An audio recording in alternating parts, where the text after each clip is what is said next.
Mikaleen was a traveling man. He spent his life traveling around Ireland, visiting people in their homes. In every house he told them the news he had picked up on his travels. There were no newspapers or televisions in those days, and people were always keen to hear the news from Mikaleen. Mikaleen would recite poems, some of which he had made up himself. Then he would play a few tunes on his tin whistle. This made the people very happy, and they would always give him a good meal. If it was getting dark, they would ask him to stay the night. They always gave him some money. One day Mikaleen called at the home of Owen and his new wife Nora. They had a nice house and a fine farm with cows, hens, ducks and lots of geese. They never kept pigs. A pig had caused a lot of trouble to Owen when he was a single man, and he never bothered with them after that. Owen and Nora were starting to sit down to eat their dinner, and they immediately asked Mikaleen to join them. Mikaleen told them the old news, recited a poem and sang a few songs. He also played some lovely tunes on his tin whistle. Owen gave him a shilling. "I'll go to the McCarthys next," said Mikaleen, before he left. "But the McCarthys have sold their farm and gone to America," said Nora. "Another couple called the Meanies are living there now." "You'd be wasting your tin calling on them," said Owen. "They are a miserable pair. When the people around here were helping old widow Kelly to cut her grass, the Meanies were the only ones who wouldn't help. Last week one of my geese wandered into the Meanies' fields, and when I went to look for it, Mrs. Meanie told me she saw the goose flying away over the hills. When I called the next day, I knew from the smell that they had eaten the goose for dinner," said Nora. "They are both greedy and stupid," said Mikaleen. "I will do 3 things to them. First, I'll get them to feed me. Then I'll get them to give me 5 shillings, and later I'll tell people see how silly they are."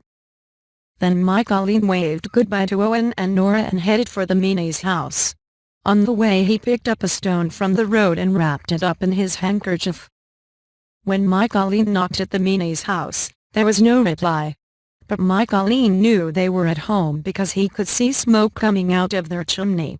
After knocking many times, the door was opened a little and a woman shouted out, "Go away. We have nothing for you." Mikaleen said, "I want nothing but a little water. I have a magic soup stone. If I put it in water, it will make the loveliest soup you have ever tasted." The woman then opened the door. Her husband stood beside her. "Show us this magic stone," they said, "and let us see how it works." Mikaleen stepped inside. He took out the stone from his pocket and told the Meanies to put more wood on the fire. He asked them to put water into a saucepan and to heat it. "This is the magic soup stone," he said as he dropped it into the saucepan. "We will have nice soup very soon." While the Meanies watched him, the water began to heat up. Mikaleen tasted a spoonful of it. "It needs some pepper and salt," he declared. Mrs. Meanie gave him some pepper and salt and he put them into the water. Mikaleen tasted the water again. "It needs meat," he said. "Have you any beef or mutton?" Mrs. Meanie gave Mikaleen slices of beef and mutton and he threw them into the saucepan. Mikaleen tasted the water again. "It needs onions, carrots and potatoes," he said. When Mrs. Meanie gave him these, he added them to the soup. "It's ready now," said Mikaleen, "put 3 soup bowls on the table." Mikaleen poured the soup into the bowls and the 3 of them sat at the table and began eating it. The Meanies were delighted with the beautiful soup and told Mikaleen that his magic stone was wonderful. Then Mikaleen heard Mrs. Meanie whisper to her husband, "Buy the magic stone off this beggar man.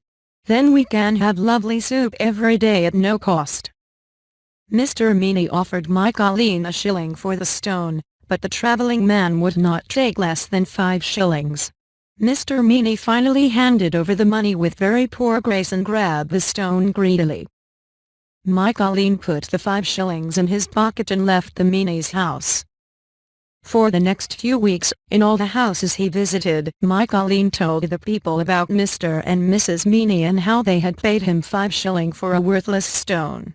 Everyone thought this was the funniest thing they had ever heard, and they laughed and laughed.